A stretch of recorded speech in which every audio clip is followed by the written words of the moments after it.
Chief election commissioner Sikandar سلطان راجہ کا قومی voters day پر پیغام، کہا بے بنیاد خبروں اور افواہوں پر یقین نہ کریں، الیکشن کمیشن اپنی تمام آئینی اور قانونی ذمہ داریوں سے بخوبی آگاہ ہے، شفاف اور پرامن انتخابات کے انعقاد کے لیے پوری طرح تیار اور پرعزم ہے۔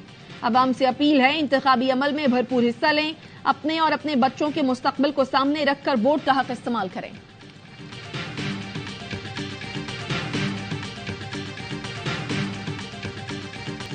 غیر قانونی مقیم غیر ملکی پاکستان کی سلامتی اور معیشت کو بری طرح متاثر کر رہے ہیں۔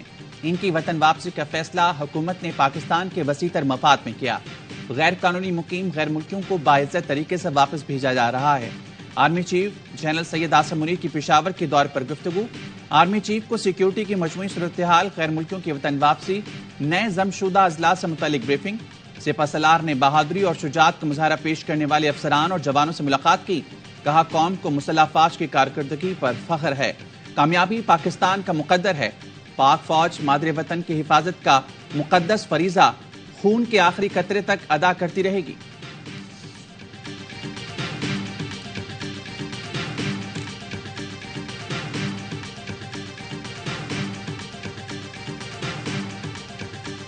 ہم نے پکا ٹکا آئین اور قانون کے مطابق کیا، پوری ایکسپلینیشن دی گئی اور ساروں کو دیکھا تھا اور ایک چیز اسٹیپ بائی اسٹیپ کر دیا تھا۔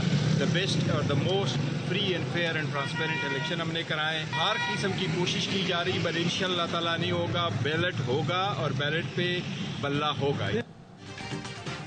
Chairman P T I barrister Gohar Ali Khan کی اڈیالہ جیل میں بانی پی ٹی آئی سے ملاقات، سیاسی اور قانونی امور پر مشاورت کی۔ میڈیا سے گفتگو میں کہا ہم نے آئین اور قانون کے تحت انٹرا پارٹی الیکشن کرائے، کوشش کی جا رہی ہے کہ تحریک انصاف کو بلے کا نشان نہ ملے، مجھے یقین ہے بیلٹ ہوگا تو بلہ بھی ہوگا۔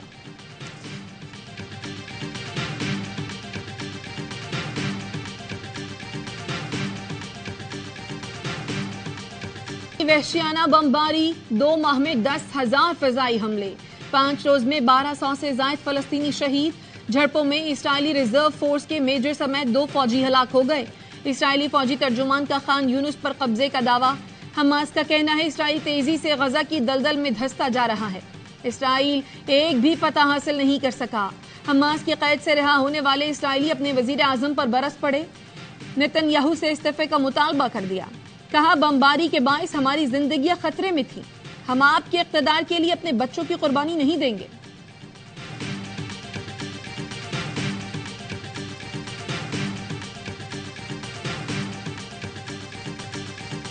اقوام متحدہ کے سیکریٹری جنرل نے غزہ میں جنگ بندی کے لیے آرٹیکل 99 کا سہارا لے لیا۔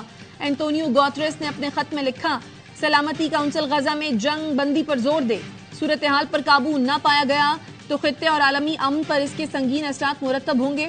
پاکستان کی آرٹیکل 99 کے استعمال کی حمایت، وزیر خارجہ جلیل عباس جیلانی نے کہا سلامتی کونسل فلسطینیوں کے تحفظ اور اس سانحے کے خاتمے کے لیے کارروائی کرے۔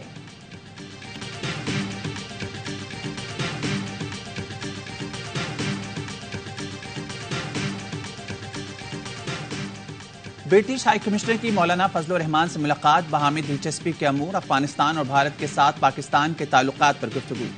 مولانا فضل الرحمان نے کہا مغرب اور اسلام کے درمیان ثقافتی تقسیم کو تسلیم کیا جائے۔ غزہ میں 4,000 خواتین، 6,000 بچوں سمیت 20,000 افراد کو شہید کر دیا گیا۔ مغرب پھر بھی اسرائیل کی حمایت کر رہا ہے۔ غزہ میں قتل عام اور انسانی حقوق کی خلاف ورزی بند کی جائے۔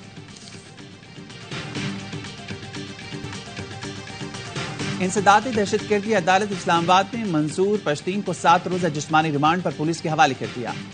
پولیس نے منظور پشتین کو تھانہ ترنول میں درج مقدمے میں عدالت میں پیش کیا تھا۔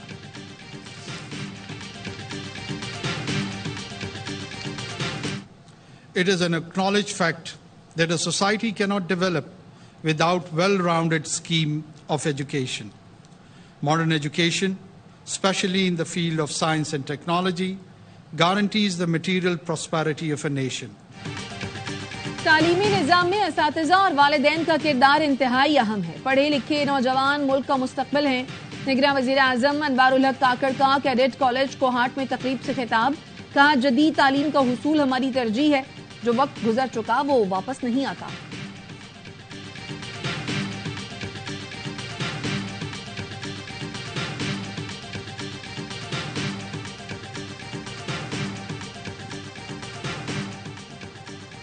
امریکہ کی جانب سے عافیہ صدیقی پر بیانات سنجیدہ ہیں. ماضی میں بھی امریکی انتظامیہ کو کہا ڈاکٹر عافیہ کو تشدد کا نشانہ نہ بنایا جائے. نگراں وزیراعظم نے معاملے کو امریکہ کے ساتھ اٹھانے کی ہدایت کی ہے. ترجمان دفتر خارجہ ممتاز زہرا بلوچ کہتی ہیں پاک امریکہ تعلقات کی بہتری کے حوالے سے امریکی وفود کے دوروں کی سیریز جاری ہے.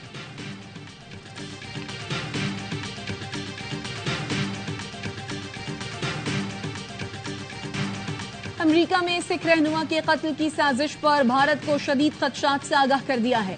بھارت کو کہا ہے قاتلانہ حملوں کے ذمہ داروں کو جواب دہ ٹھہرایا جائے. ترجمان امریکی نیشنل سیکیورٹی کونسل جان کربی کی پریس بریفنگ. سکھ رہنما کے قتل پر بھارت نے کیا رد عمل دیا ہے؟ ARY نیوز کا سوال. ترجمان نیشنل سیکیورٹی نے کہا معاملہ ابھی زیر تفتیش ہے, اس کو سنجیدگی سے لے رہے ہیں.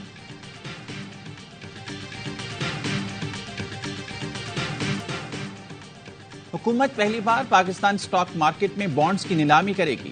حکومت بانڈز کی نیلامی سے 30 ارب روپے اکٹھے کرے گی. بروکرز بھی بانڈز میں خرید و فروخت کر سکیں گے. حکومت بانڈز پر 20 سے 22% تک منافع دے سکتی ہے. ذرائع کے مطابق نگراں وزیراعظم انوار الحق کاکڑ کل سٹاک مارکیٹ میں بانڈز نیلامی کا افتتاح کریں گے.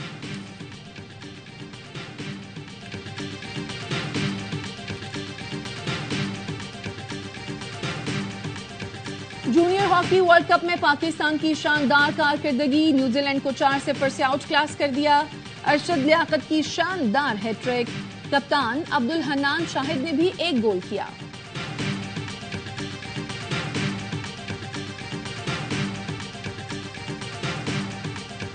شان مسعود کی ڈبل سینچری نے پاکستان کی پوزیشن مستحکم کر دی.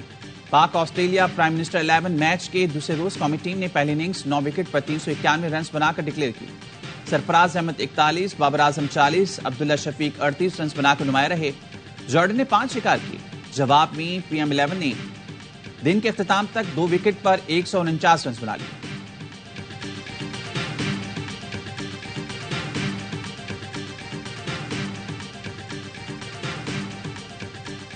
قومی ویمن کرکٹ ٹیم کے کوئنز ٹاؤن میں شاپنگ اور سیر سپاٹے. کھلاڑیوں نے اسکائی لائن گنڈولا میں چیئر لفٹ انجوائے کی. قومی ٹیم کو 3 میچ کی سیریز میں 2-0 کی فیصلہ کن برتری.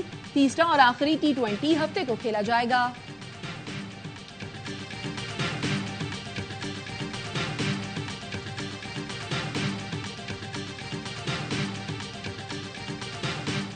نیشنل T20 میں آج بھی 4 مقابلے. پشاور کا راولپنڈی اور کراچی وائٹس کا مقابلہ پاٹا سے جاری. ایبٹ آباد اور لاہور وائٹس بھی آمنے سامنے. لاہور بلیوز اور سیالکوٹ کا میچ رات 8 بجے ہوگا. نیشنل اسٹیڈیم میں ہونے والے تمام میچ ARY زیب پر براہ راست دکھائے جا رہے ہیں.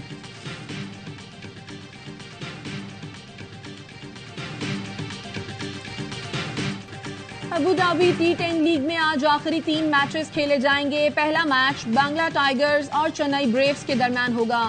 ٹیم ابوظہبی دہلی بولز سے نیو یارک اسٹرائکرز سانپ آرمی سے ٹکرائے گی. ایکشن سے بھرپور لیگ کے تمام میچ دیکھیے A اسپورٹس پر براہ راست.